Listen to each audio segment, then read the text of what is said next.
vamos a Jesus seguir. Ele é o nosso generoso. Glória a Deus. Glória a Deus. Deus tremendo, o nosso Deus. Glória a Jesus. Deus abençoe o irmão Samuel. Deus abençoe a amada igreja pela participação. Neste momento, vamos ouvir a palavra de Deus com todo o temor, com toda a reverência. Vamos estar atento à voz do nosso Deus. Pastor Alex, tem a oportunidade.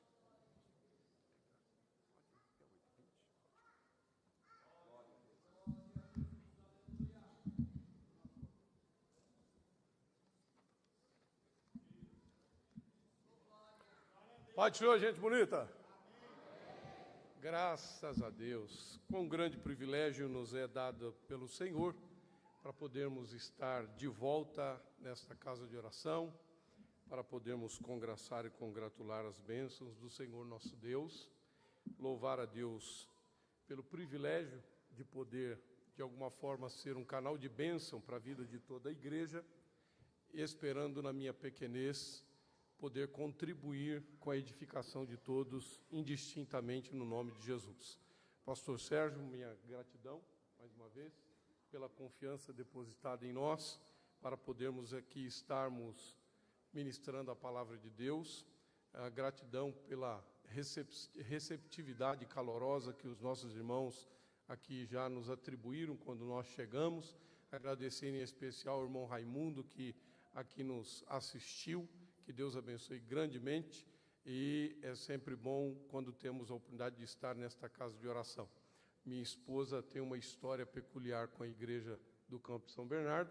Ela aceitou Jesus numa das congregações, e em junho de 96 ela se batizou aqui nessa igreja. E aprove Deus levá-la por outros caminhos, me encontrar no caminho e ser então unidos pelo Senhor, e temos levado a palavra de Deus por muitos lugares e fazendo a obra do Senhor. E nós glorificamos a Deus pelo privilégio de poder voltar por caminhos que nos geraram, nos construíram, nos amadureceram para que a gente pudesse exercer o ministério do Senhor. Sem mais delongas, queridos, nós queremos compartilhar com os irmãos a palavra de Deus. Se encontra no Evangelho de Jesus Cristo, segundo escreveu Mateus, capítulo de número 28. Segundo o costume da igreja, colocar-se em pés, vamos ler a palavra de Deus. Evangelho de Jesus Cristo, segundo escreveu Mateus, capítulo 28. Eu quero ler com vocês apenas alguns versículos aqui de modo alternado, para que a gente possa refletir na palavra de Deus no nome de Jesus. Vamos ler aqui o versículo de número 6 e 7, os versículos 6 e 7, e depois o versículo de número 18, tá bom? Diz assim o texto sagrado: Ele não está aqui, ressuscitou como tinha dito. Venham ver onde ele jazia. Agora vão depressa e digam aos seus discípulos que ele ressuscitou dos mortos e vai adiante de vocês para a Galileia. Lá vocês o verão. É como acabei de dizer a vocês. Versículo 18. Jesus, aproximando-se, falou-lhes, dizendo: Toda a autoridade me foi dada no céu e na terra. Amém. Feche seus olhos, curva sua cabeça e vamos fazer mais uma oração.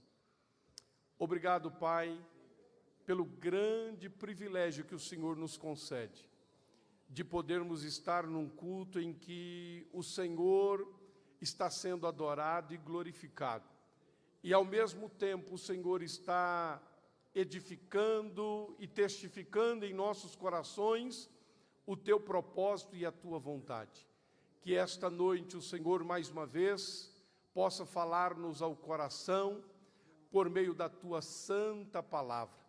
Me instrui, me condiciona, me conduz, ó Pai eterno, a dizer aos teus filhos aquilo que o Senhor já colocou no meu coração, com sabedoria, Pai eterno, e com autoridade, com unção e graça do Senhor, para que a tua igreja seja em muito abençoada pelo poder do nome de Jesus, e que nenhuma barreira, nenhum impedimento, nenhuma distração prevaleça contra a igreja do Senhor, e que esta noite o Senhor possa impactar os nossos corações, no nome de Jesus.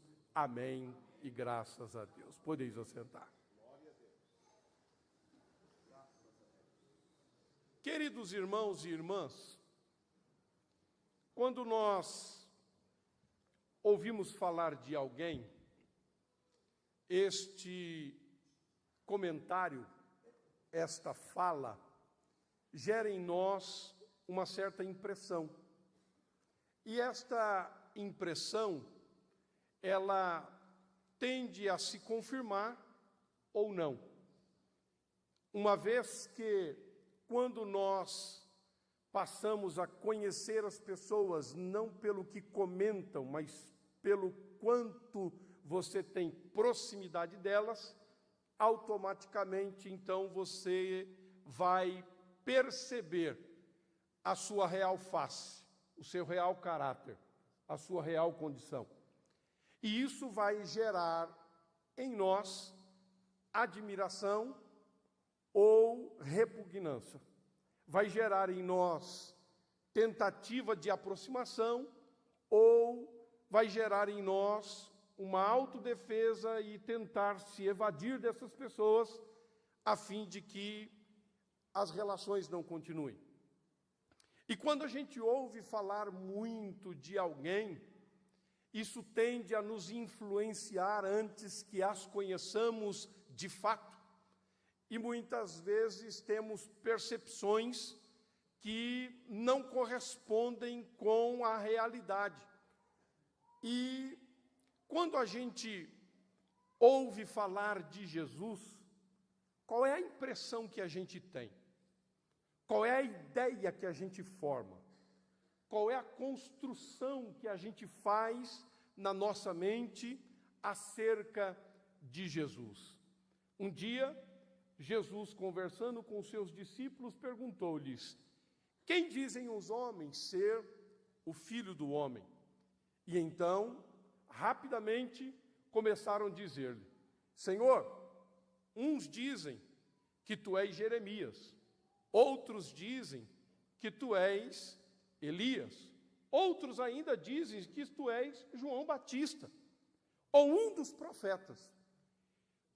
Aparentemente, Jesus, sendo conhecido pela reputação dada a ele, pelas obras que realizava, havia uma certa expectativa de que Jesus estivesse na categoria dos maiores profetas veterotestamentários. Tinha um respeito, tinha uma certa admiração. E, por mais que dessem a ele um certo valor à sua dignidade de vida, aquilo não condizia exatamente com a realidade.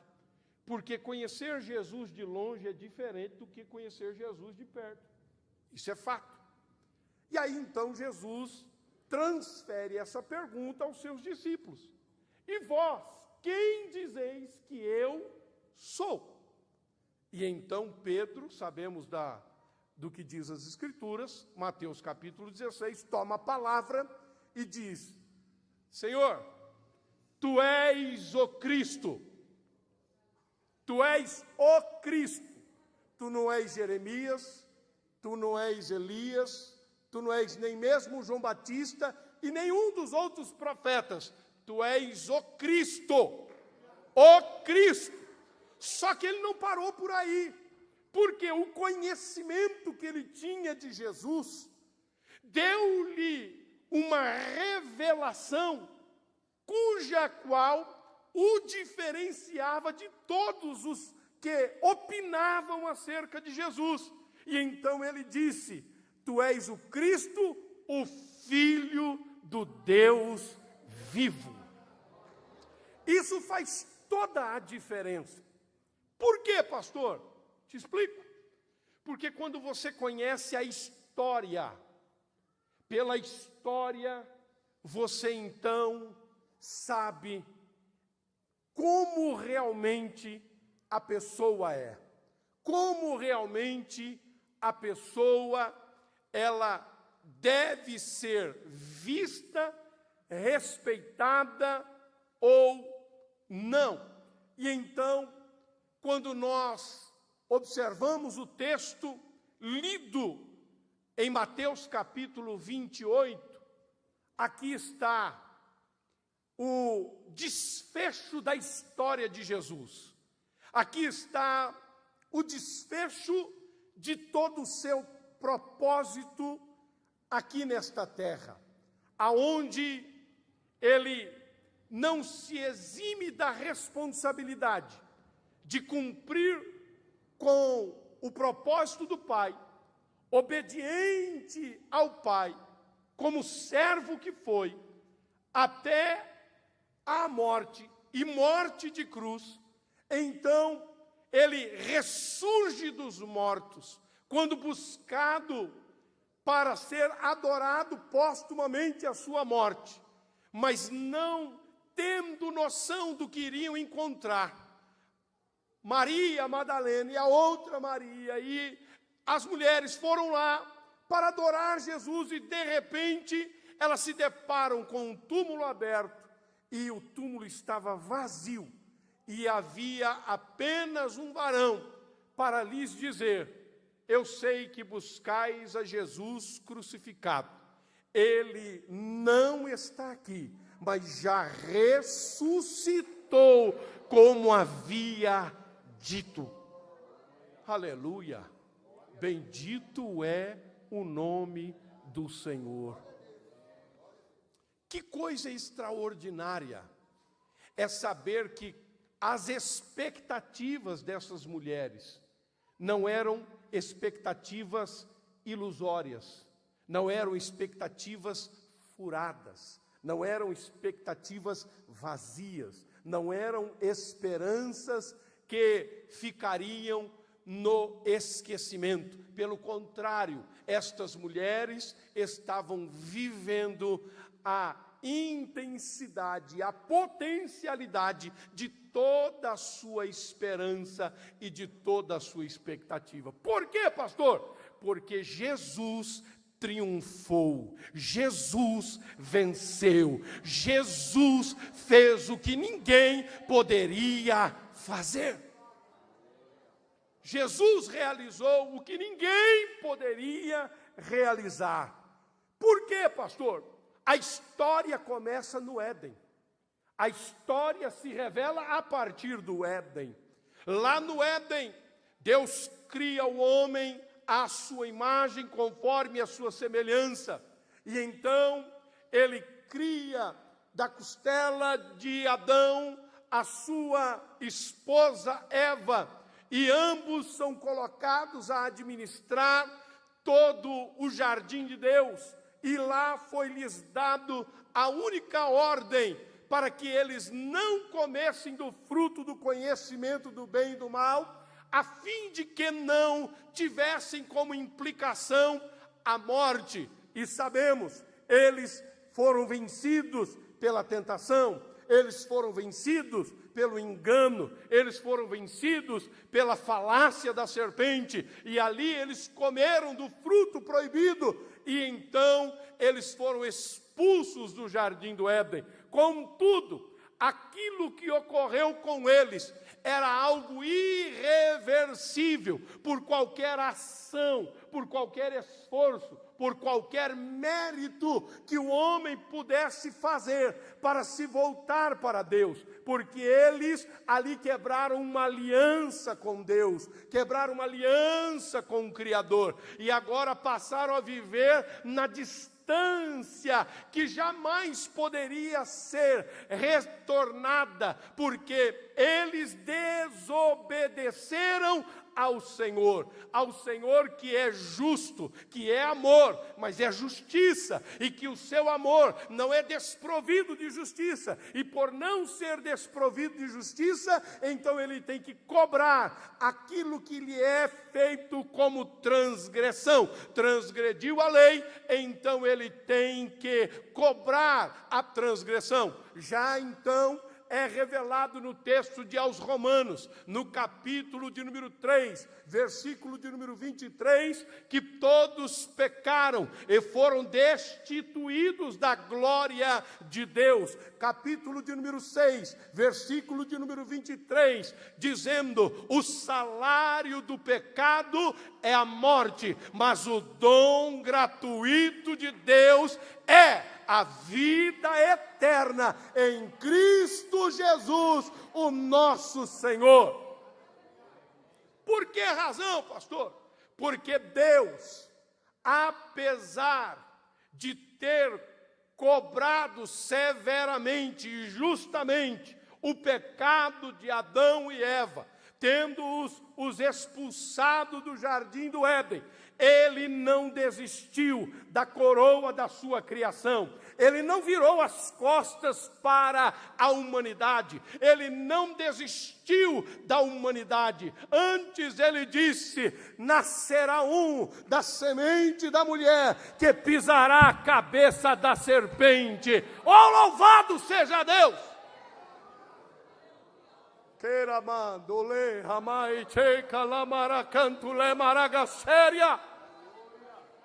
Você lembra da sua história? Você lembra quem era você? Você lembra de onde Deus te tirou? Você lembra qual era a sua realidade? Mas Deus não desistiu de você. Deus não virou as costas para você.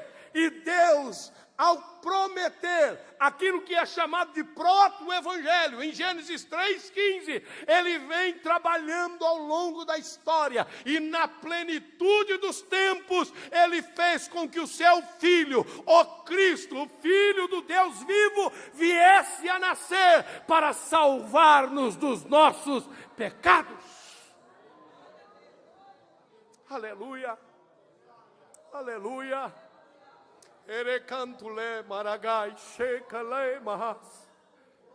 Bendito é o Cordeiro Santo de Deus.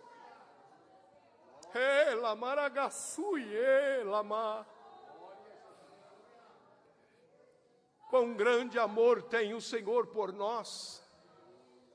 Quão grande amor tem o Senhor por nós. O nosso amor, ele é condicional. O nosso amor, ele é relativo às trocas. Quanto mais trocas a gente tem, mais a gente ama. Quanto menos a gente tem, menos a gente ama. Essas são as relações humanas, porque não somos plenos, não somos perfeitos. Mas Deus não tem amor. João diz, ele é o próprio amor. Então ele não pode negar a si mesmo. E quando ele olha para você e quando ele olha para mim, ele diz, independente da sua condição, eu vou lutar por você. Independente da sua queda, eu vou estender a mão para te puxar da lama. Eu vou estender a mão para te tirar do poço fundo. Eu vou estender a mão para te tirar das trevas e colocar no reino da maravilhosa luz do seu Filho. Aleluia.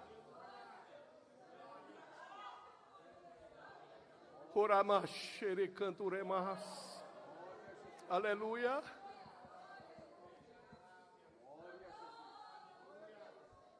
Jesus não é só um profeta. Jesus não é só um grande professor, um grande mestre. Jesus é o Salvador do mundo. Jesus é o Salvador da humanidade. A nossa história, segundo Adão, é de derrota. A nossa história em Adão é tristeza e dor, e sofrimento ininterrupto. Mas em Cristo, a nossa história é outra. É por isso que Jesus divide o tempo da história da humanidade.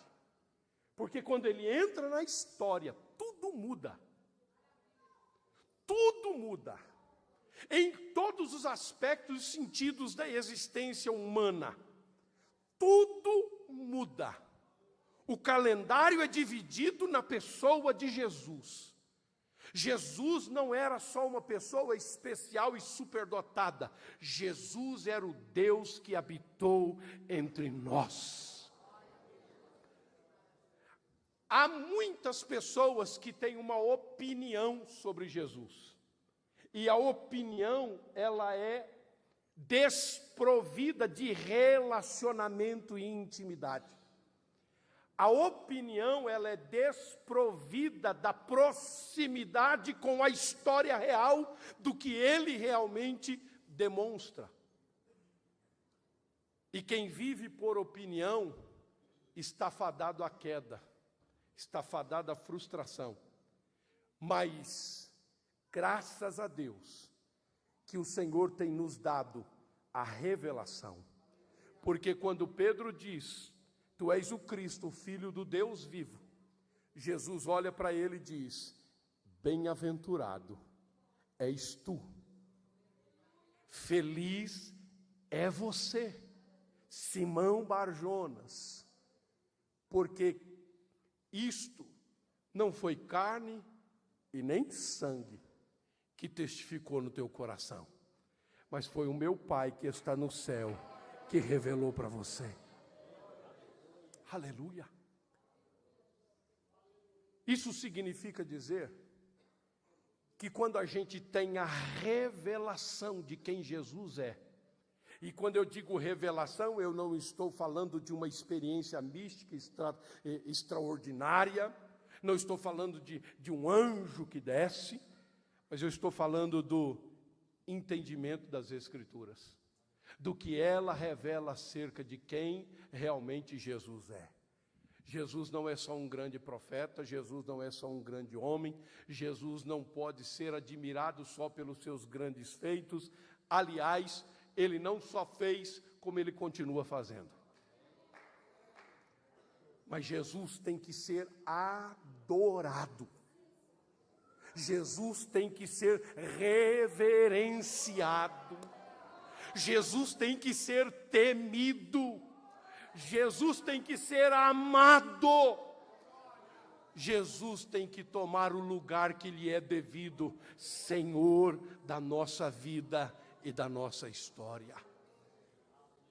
Jesus entra na história da humanidade e ele entra para fazer aquilo que o próprio Deus disse que era pertinente a ele fazer: cumprir a justiça de Deus.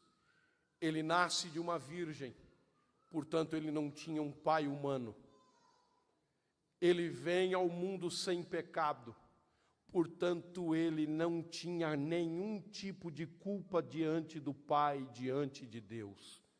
E ele teria que nos representar diante do Pai, por isso ele tinha que ser humano, porque do contrário o Pai não poderia aceitar o sacrifício.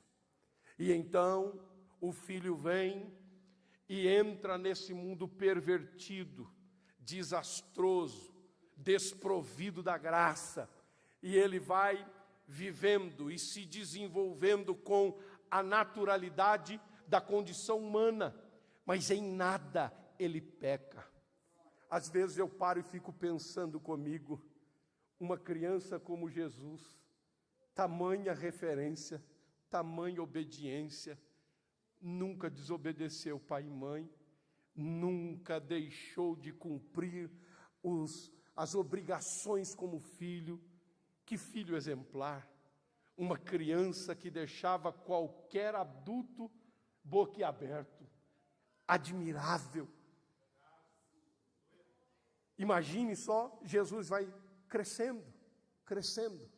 E aí ele vai crescendo em conhecimento, em estatura, em força, diante de Deus e diante dos homens. E vai conquistando as pessoas que estão à sua volta, não revelando quem ele é, no aspecto profético, mas revelando a essência do que realmente ele representa, a humanidade perfeita que agrada ao Pai do céu.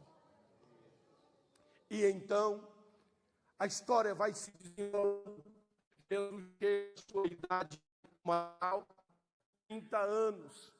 Então ele vai iniciar o seu ministério, e então João Batista está lá batizando no Rio Jordão, e diz-nos a Bíblia que de repente ele se vira e ele olha para Jesus e diz: eis o Cordeiro de Deus, que tira o pecado do mundo. Que força extraordinária é essa? Que poder extraordinário é esse? Jesus então é batizado, e na hora do batismo vem a testificação. A pomba, que é o símbolo do Espírito em forma corpórea, desce sobre ele e ouve-se a voz: este é o meu Filho amado, em quem eu tenho prazer. E começa a revelar a sua identidade divina perante todos. E então Jesus vai anunciando o Evangelho, dizendo o seguinte: arrependei-vos, porque é chegado o reino dos céus. Arrependei-vos, porque é chegado o reino dos céus. E então a sua história vai se desenvolvendo, e nesse desenvolvimento, Jesus entra nas sinagogas para ensinar, Jesus entra nas aldeias para pregar, Jesus entra de casa em casa para anunciar o Evangelho. E nesse tempo, a Bíblia diz que enquanto Jesus pregava, o poder para curar estava com ele. E Jesus curava muitos das suas doenças, das suas enfermidades. Jesus libertava pessoas de demônios. Jesus operava maravilhas. Jesus fazia coisas extraordinárias e ainda perdoava pecados. Jesus foi então tomando uma proporção de fama, que as pessoas começavam a falar dele, e isso foi tomando uma proporção admirável, até então que Jesus chega no ápice do seu ministério, cerca de 3 anos e meio, e ele vai então para Jerusalém, e lá em Jerusalém ele tinha já avisado os seus discípulos na última ceia, que ele seria traído e seria preso, e ele seria morto, e ficaria 3 dias e 3 noites no seio da terra, e então depois ele retornaria à vida, para que então ele pudesse concluir a sua obra. Foi crucificado lá na cruz, no Calvário, ele disse: tetelestai, está consumado. Tudo o que era preciso para salvar a humanidade, toda a obra de justificação está feita. Pai, em tuas mãos entrego o meu espírito. Nem a morte teve poder de se apropriar dele, ele se entregou. Ninguém assassinou Jesus, ele se entregou. Por quê, pastor? Ele sempre foi Senhor da história, nunca foi manipulado, as circunstâncias nunca o prenderam, nunca puderam associar Jesus a qualquer tipo de subordinação. Jesus, como Deus e como homem, se entregou na cruz do Calvário, porque lá no Éden o Pai disse: eu não vou desistir de você.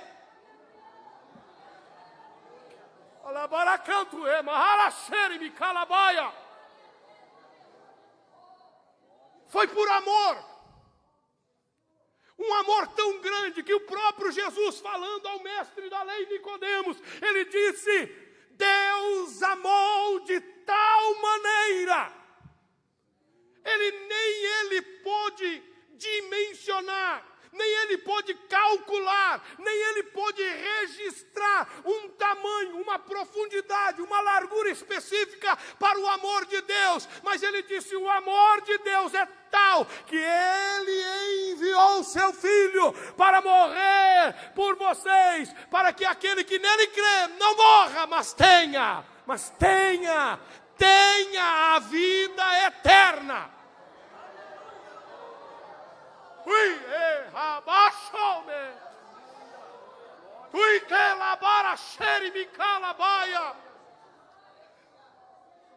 Não é sem razão que Jesus, falando sobre o ladrão, em João 10:10, ele disse: o ladrão não vem senão a roubar, matar e destruir. Mas eu vim para que tenham, para que se apropriem, para que estejam envoltos de algo que vocês nunca viveram. Tenham vida, e vida com abundância. Ô pastor, o que é isso? Vou lhe explicar. A palavra vida no texto grego é diferente para nós. A palavra vida no texto grego tem três expressões. Primeira, bios. Bios vem correspondente à vida biológica. Todo ser que respira e existe é um ser biológico. Ele existe porque respira. E esta vida quem dá é Deus. Agora, existe a outra vida que está registrada cerca de 110 vezes no Novo Testamento, que é a mais conhecida por todos nós, que é a psique, de onde vem a origem psicólogo, que trata do comportamento humano a partir de suas emoções, da sua personalidade, coisas do gênero. E esta é chamada de vida inteligente, aonde as emoções se extravasam, aonde as pessoas entendem ou raciocinam de maneira inteligível ou até mesmo não, acerca da vida, aonde percebe-se a vida e por meio dela pode se comunicar, seres racionais. Então, isto é a vida natural, é simplesmente existir. Agora, Jesus, ele fala de vida para quem está morto? Não, ele fala de vida para quem está vivo. A sua audiência estava ali ouvindo. E ele chega então e diz: eu vim para que tenham vida. Mas vai chover no molhado? Não, o texto grego nos dá a noção do que realmente é. Qual é a noção? Ele usa a expressão que é relativa estritamente à vida espiritual, que é zoe. E a expressão zoe vem acompanhada do superlativo uperisson, que significa superabundância. Isto significa dizer o quê?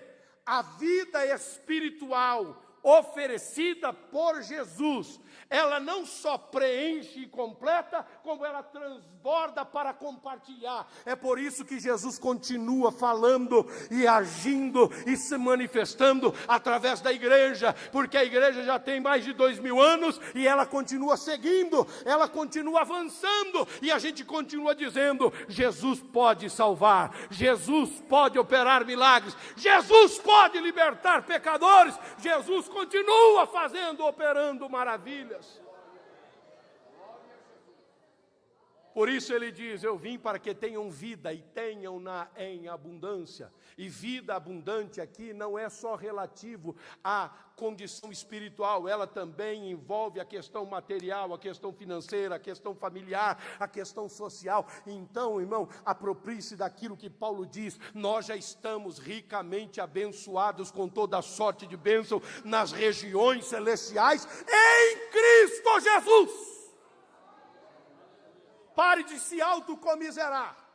Pare de achar que você é um coitado, uma coitada, porque o Senhor já te abençoou. o Senhor já te agraciou, o Senhor já proporcionou a você o privilégio de viver todo o seu cuidado. E já foi dito aqui nesta noite, Ele é o Jeová Jireh, Ele tem provisão para a tua casa, Ele é o Jeová Rafá, Ele é o Deus que cura e sara as suas feridas, Ele é o Senhor da batalha, é Ele que vem enfrentando as suas lutas e dizendo: não temas, eu te esforço, eu te ajudo, eu te sustento com a destra da minha justiça.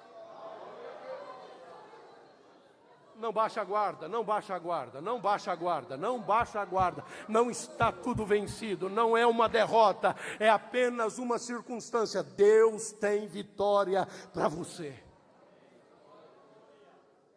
Jesus não é um ser qualquer, Jesus é o próprio Deus. Quando então as mulheres vêm, o anjo diz a ela que Jesus havia cumprido com a sua palavra. Irmão, cumprir com a palavra não é uma coisa fácil. Ainda mais dizer que é cumprir com a palavra contra a morte. Quem poderia ousar dizer que ia cumprir a palavra contra a morte? Jesus ressuscitou o filho da viúva de Naim. Jesus ressuscitou a filha de Jairo. Jesus ressuscitou Lázaro, o seu muito amado amigo. Mas quem ressuscitaria ele? Já parou para pensar nisso? Ele mesmo disse: eu tenho poder para dar e eu tenho poder para reaver. O seu Jesus não é qualquer coisa. O Jesus dessa igreja é triunfante. O Jesus dessa igreja é vencedor. O Jesus dessa igreja não venceu qualquer coisa, não foi uma mísera doença, não foi um problema financeiro, não foi um problema de família. Ele venceu a morte, e ele venceu a morte. Por quê, pastor? Porque ele venceu o pecado, aquilo que nos traz a morte, ele venceu. E é por isso que em Cristo temos vida eterna. Aleluia, aleluia, aleluia. A nossa história em Adão é de derrota.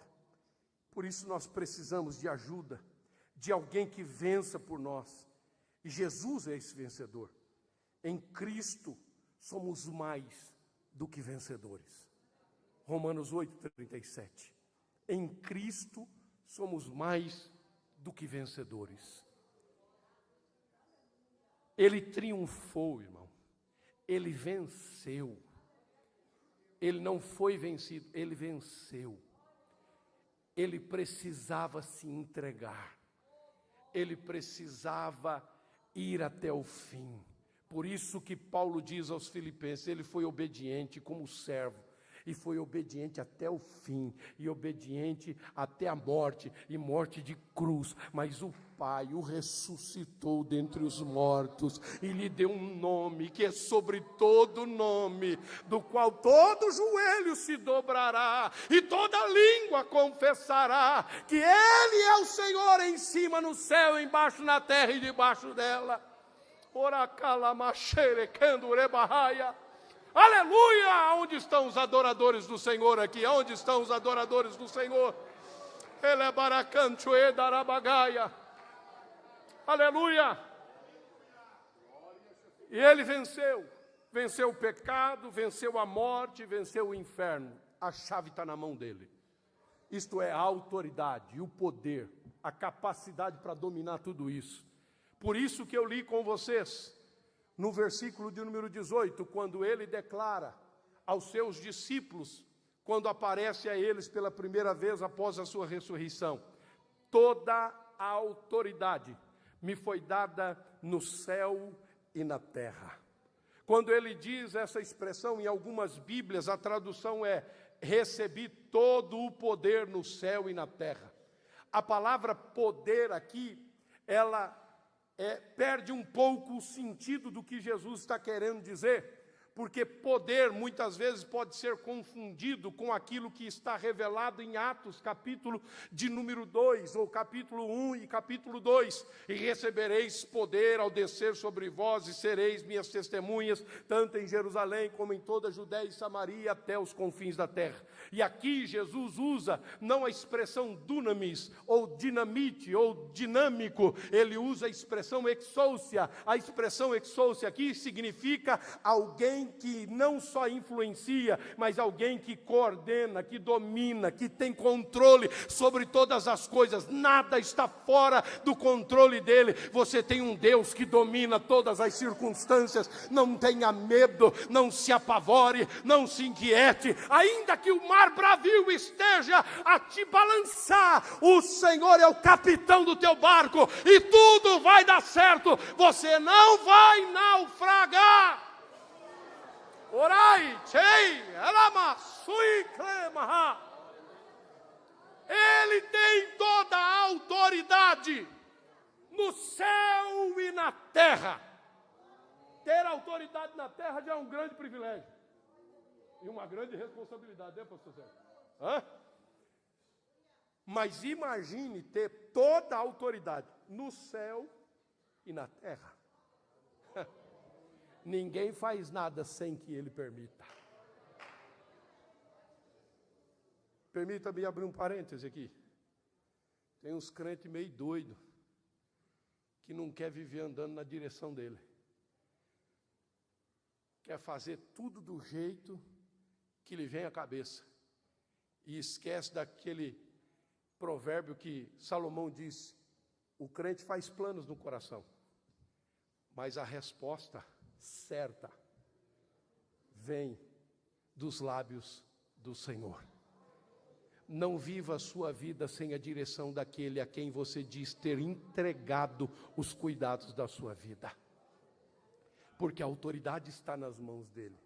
Se ele diz não, obedeça, é não, porque o não dele está preservando você. Se ele diz sim, vai para cima, sem medo, sem vergonha, sem qualquer tipo de receio, porque vai dar certo.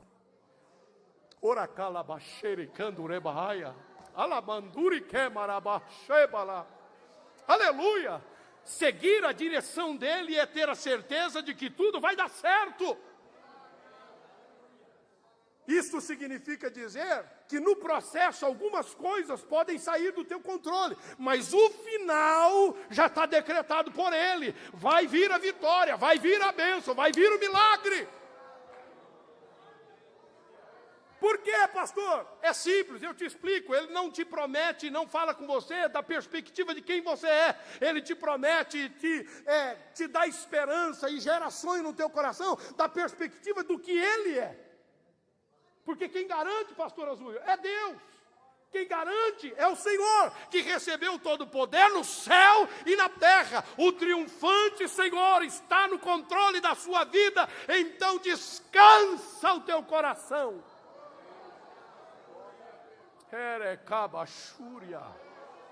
Eu sinto ele aqui, eu sinto ele aqui.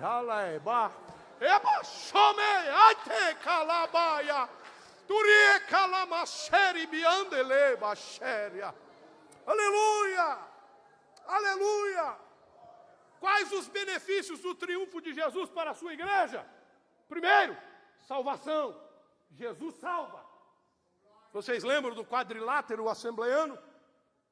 Oriundo lá de William Durham, que interpretou a teologia da pregação como base evangelística para a igreja, que influenciou e orientou Daniel Berg e Gunnar Wingre, cerca de 1907, 1908, e então eles vêm e pregam essa mensagem: Jesus Cristo salva. Por quê, pastor? Porque ele venceu a morte, ele venceu o pecado, e ele garante.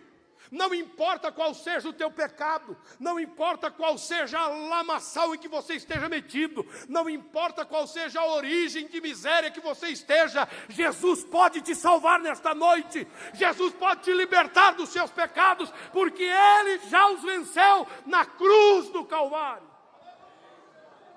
A cédula que era contra nós foi cravada na cruz. É calabás. Ora, macheri, candalaia. Aleluia! Hoje você pode sair daqui de cabeça erguida dizendo: eu não sinto mais culpa, eu não sinto mais miséria na minha alma, porque Jesus tomou para si as minhas dores, as minhas enfermidades, os meus pecados, levou sobre ele, para que eu fosse sarado, curado, abençoado com a salvação.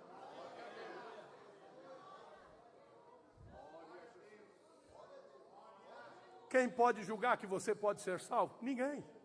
Um dia chegou uma turma cheia de más intenções, pastor Hélio, para Jesus, com uma mulher dita pega no ato adulterando. E olharam para Jesus e disseram: ô Senhor Jesus, esta mulher foi pega no ato adulterando. A lei de Moisés diz que a gente tem que apedrejar ela. Aí então perguntaram, sagazes como eram: mas tu, o que dizes? Jesus olhou, escreveu algumas coisas na areia, levantou e perguntou, ou melhor, disse: aquele que não tiver pecado, seja o primeiro a tirar a pedra. E então debruçou-se sobre a areia e ficou escrevendo, fazendo qualquer coisa. De repente ele se levanta e a mulher está só diante dele. E ele pergunta: mulher, onde estão os teus acusadores? Olha que poder que Jesus tem. Jesus quer tirar de você a acusação. Jesus quer tirar de você a culpa, porque quem está te acusando, te culpando, é tão culpado quanto você. E aí Jesus ouviu a mulher dizendo: Senhor, ninguém teve coragem de continuar me acusando, me culpando, me condenando. Desde o maior até o menor, raspou o pé, foi embora, raspou para lá. Aí Jesus olhou para a mulher: nem tampouco eu, que posso te condenar, nem tampouco eu. Por quê, pastor? Porque ele disse para Nicodemos em João 3,17, porque Deus deu o seu Filho ao mundo, não para que condenasse o mundo, mas para que o mundo fosse salvo por ele. Aqui a salvação. Nem tampouco eu te condeno, vai e não peques mais. Ora, levanjo, rebas.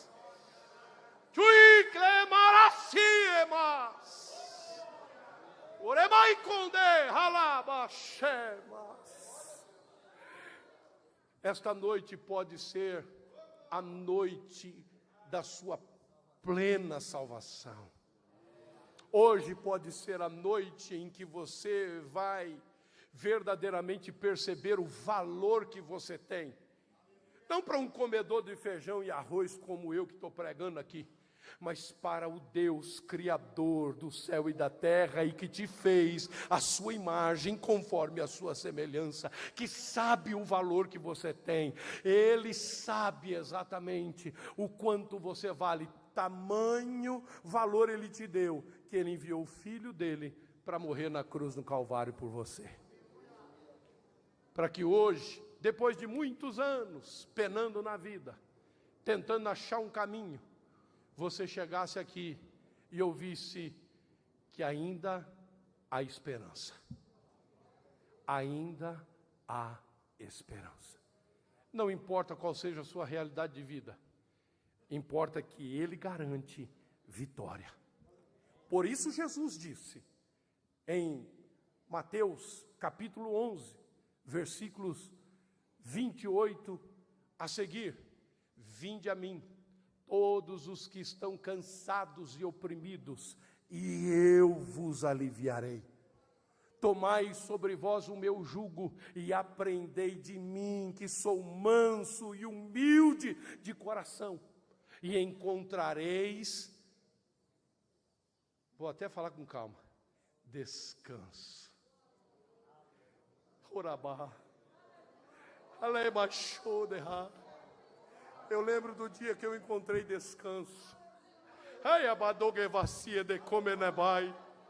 17 anos da vida sem saber o que eu mais seria, vivendo na agitação do mundo do crime, e de repente alguém fala: Jesus tem um plano na tua vida. Uma vida insignificante, 17 anos apenas. E de repente ele oferece: dá o teu fardo para mim e eu dou o meu para você. Dá o teu jugo para mim e eu dou o meu para você. Por quê? Porque o meu fardo é leve. Aleluia. Jesus não mente. Aliás, ele disse: eu sou o caminho, a verdade e a vida. E ele está dizendo a verdade. O fardo dele é leve. Para de sofrer, oprimido com os seus cuidados da vida. Dá o teu fardo para Jesus e ele cuidará de ti.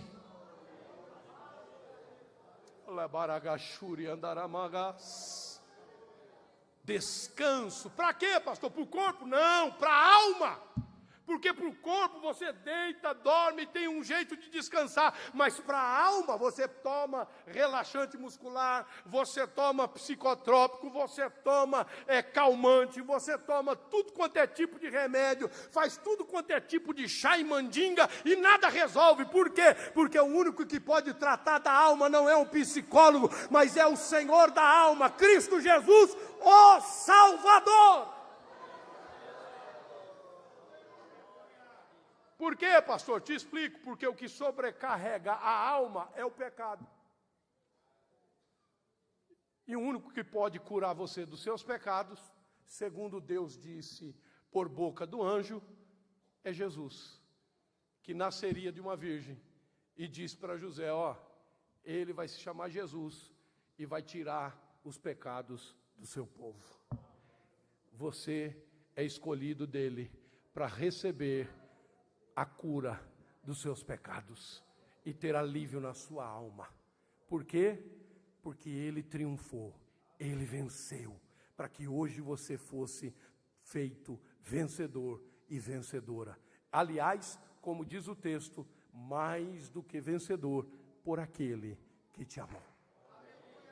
Só depende de você. Há muitos benefícios, mas pontuando esse, que a salvação você só encontra em Jesus. Não há outro nome e outro meio pelo qual o homem deva ser salvo, a não ser pelo nome de Jesus, o Salvador. Outra bênção é cura divina. Jesus ainda cura, já foi testificado aqui. Outra bênção é o batismo com o Espírito Santo. Para que isso, pastor? Porque ele capacita a sua igreja a exercer o ministério de maneira triunfante sobre a terra, vencendo as barreiras do inimigo. Por isso a Bíblia diz: as portas do inferno não prevalecerão contra a igreja do Senhor. Você precisa ser revestido de poder. E em último lugar, e não menos importante, Jesus Cristo voltará em duas etapas. Ele traz ao nosso coração alegria e esperança eterna. O que você e eu precisamos é crer nesse Cristo que tudo venceu e está entre nós. Por quê? Porque ainda no capítulo 28, no versículo de número 20, no versículo de número 19, ele diz, versículo 20, ele diz: e eis que eu estou convosco todos os dias, até a consumação do século. Ele não deixa você viver ao léu, ele anda com você todo o tempo da vida. Ele está contigo, ele está ao teu lado, ele está junto de ti. Não há o que temer, não há o que se espantar, não há o que desistir. O Senhor garante a sua vitória. O vencedor está com você. Aquele que triunfou está com você. Então, levante a tua cabeça, porque a vitória é certa, em nome de Jesus. Não há nada, se você crer nele, que impeça de você viver a sua completa vitória. Jesus te garante completa vitória. E a maior de todas as vitórias é preservar cada um de nós para o grande dia do arrebatamento do Senhor. E tudo começa com a salvação. Ei, você que entrou por estas portas e ainda não confessou a Jesus Cristo como Salvador e Senhor da sua vida. Falamos um pouquinho, não só da sua história, mas da revelação de quem realmente Ele é. Não é a opinião do pregador, não é a opinião do pastor, presidente da igreja e dos demais obreiros da diretoria. Não é a opinião de cada crente, mas é o que as Escrituras, que é a verdade absoluta, que é inerrante, infalível, que é irretocável, está dizendo: Jesus Cristo é o Salvador e Ele pode transformar a sua realidade ainda hoje. Descanso para a alma? Ele te oferece, Ele te dá de graça. Ele não está cobrando nada, pelo contrário, Ele já pagou tudo na cruz, no Calvário. Quem nesta noite quer confessar a Jesus como Salvador e Senhor da sua vida, dê um sinal com a sua mão. E nós queremos orar por você nessa noite. Não importa como você veio, como você está, o que importa é que Jesus está dizendo para você: eu garanto a transformação da sua vida. Quem sabe você pergunta: eu preciso me preparar melhor. Não, você não precisa não. Você veio do jeito que é preciso Ele fazer o que tem para fazer na sua vida. Ele te toma pela mão hoje. Hoje Ele muda a sua história. Aonde está o primeiro corajoso, a primeira corajosa, que já tomou tantas atitudes na vida, de tomar a maior e a melhor atitude, de entregar a sua vida a Jesus, o Salvador. Aonde está a primeira pessoa que quer entregar a sua vida para Jesus?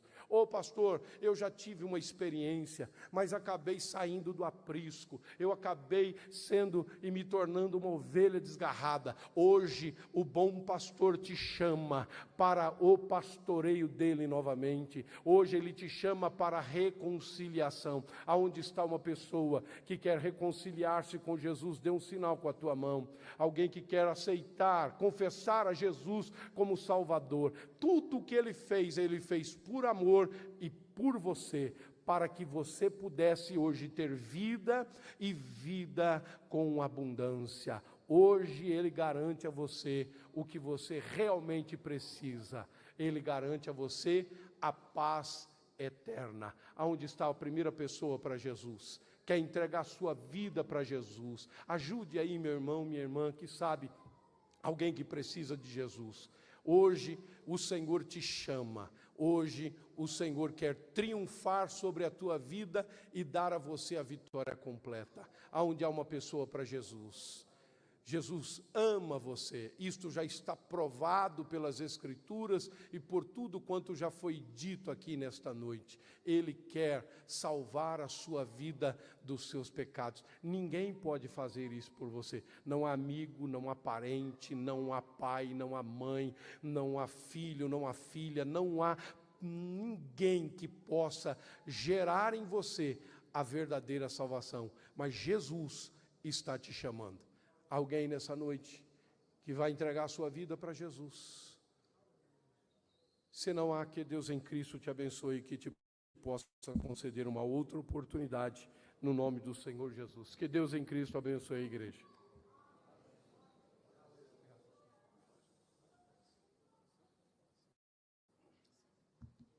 Meus irmãos, vamos ficar de pé, vamos fazer uma oração, agradecendo a Deus por essa tão poderosa palavra.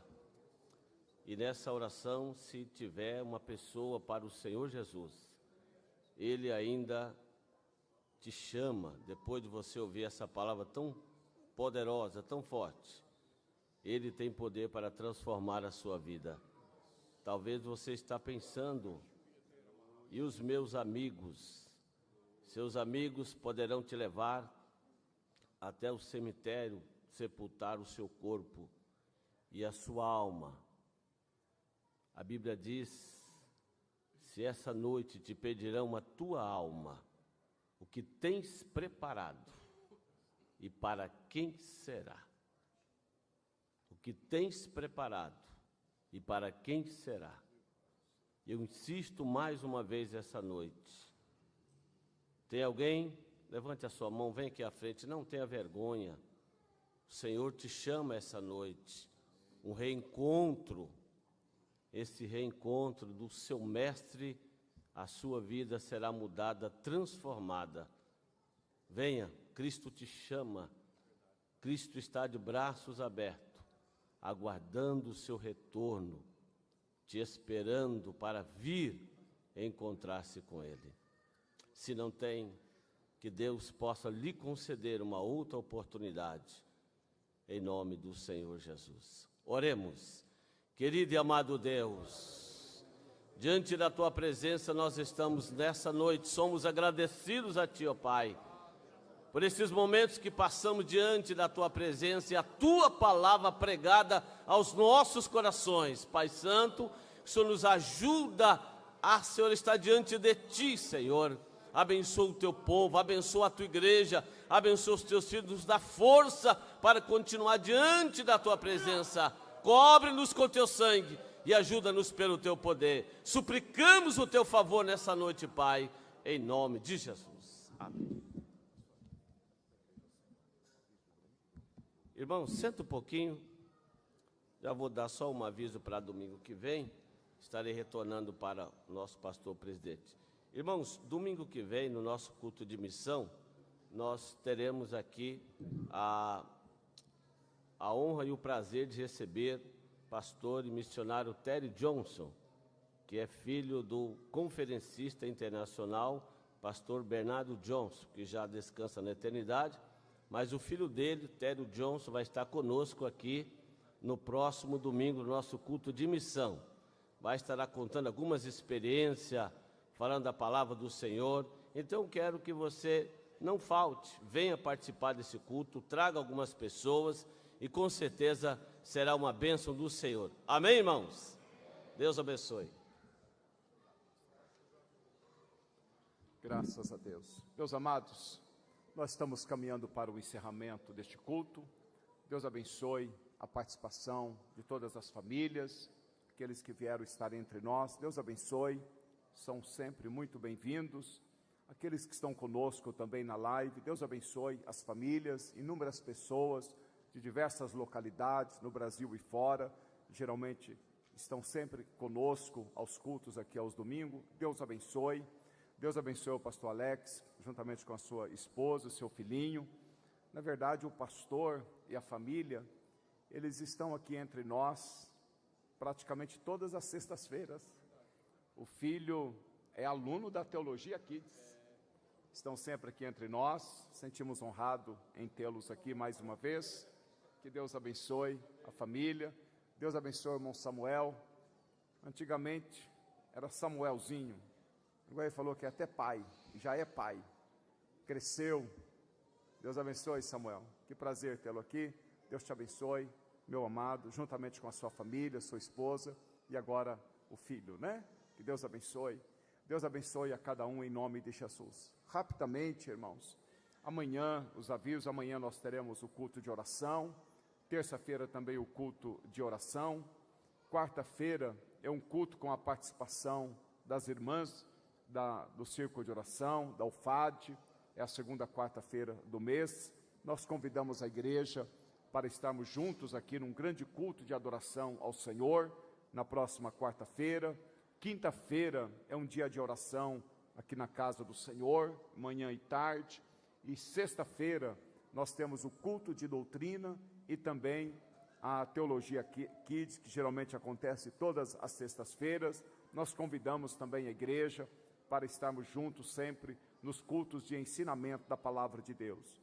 No próximo sábado, é o terceiro sábado, teremos a oração pela manhã, momento com Deus das 8 ao meio-dia, e também à noite, às 19 horas, o culto de ceia para toda a membresia, a partir das 19 horas. Também neste próximo final de semana, estará sendo realizado o seminário voltado às mulheres. As nossas irmãs estarão saindo na quinta-feira à noite, há um horário já predeterminado na saída, e elas lá estarão neste final de semana, no momento também de confraternização, de instrução, sendo também ministrada sexta, sábado e no domingo. Que Deus abençoe, irmã Cida, do trabalho, a todas as irmãs participantes do seminário. Que Deus abençoe, que sejam momentos ricos para a vida de todas as nossas irmãs. Vamos nos colocar em pé, nós estaremos em oração. Eu também pergunto nesta noite, se porventura algum aniversariante desse dia ou dessa semana, de vida ou vida conjugal, se houver e desejar agradecer a Deus pela vida e receber a oração dos santos, por favor, venha aqui no altar. Nós queremos agradecer a Deus pela vida dos nossos queridos irmãos. Pastor Juarez estará fazendo esta oração de agradecimento a Deus pelo culto, pela palavra que nós ouvimos, uma mensagem cristocêntrica, mostrando quem é o nosso Salvador e o que Ele fez por nós. Glória a Deus. Leve a palavra de Deus no teu coração. É uma palavra poderosa que, por certo, vai estar trabalhando na sua alma e te conscientizando deste grande amor de Deus. Que Deus abençoe. Deus abençoe a todos. Vamos então estar orando com o pastor Juarez pelos aniversariantes, são vários, os casais, o Júnior, vida conjugal, aqui também, né? Novembro é o mês de vocês também, aqui do Júnior, muito bem. Também os nossos irmãos aniversariantes, glória a Deus. Muito bem, vamos estar orando e agradecendo a Deus pela vida dos nossos irmãos, pela família e também por esta noite tão maravilhosa, por esse dia tão maravilhoso na casa do Senhor, manhã e noite, na presença deste Deus tão maravilhoso, que nos amou de tal maneira, como nós ouvimos a sua palavra nesta noite. Oremos com o pastor Juarez. Cumprimento a amada igreja com a paz do Senhor. Oramos. Te louvamos, ó Senhor Jesus Cristo, te agradecemos por esse momento especial que passamos aqui na Tua presença. Nós te glorificamos, meu Senhor, pelos louvores que foram aqui, os irmãos, a orquestra, o coral, as crianças, os jovens, as irmãs, a igreja do Senhor louvou o Senhor nessa noite. Meu Deus, obrigado também, Jesus, pela palavra ministrada aos nossos corações, pelo Teu Filho nessa noite. Também, Jesus, nós louvamos a Ti pelos irmãos que estão aniversariando. Multiplique os seus anos de vida, abençoa a todos eles. Também o casal que está fazendo aniversário de casamento, meu Deus, que perdure para sempre, Senhor Jesus Cristo. Queremos Te louvar a Ti, Jesus, por cada um que adentrou nessa casa, desde o maior até o menor. Meu Deus, agora leva-nos em paz para nossas casas, para nossos lares, dando uma semana abençoada para todos nós. Essa é a nossa oração, no nome santo do Senhor Jesus Cristo. Amém, Jesus. Glória a Deus. Glória a Deus, a vida de todos os teus filhos, em nome de Jesus. Glória a Deus. Glória a Deus. Glória a Deus.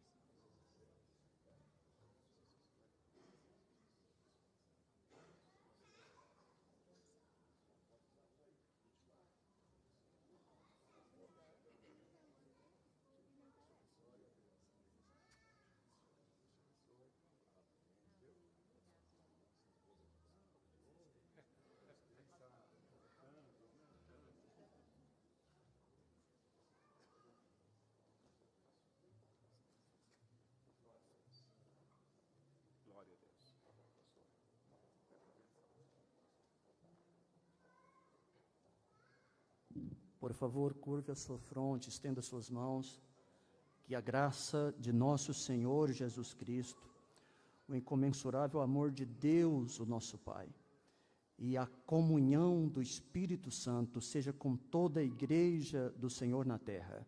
Que os servos de Deus confirmem dizendo: amém. Em nome de Jesus. Deus abençoe.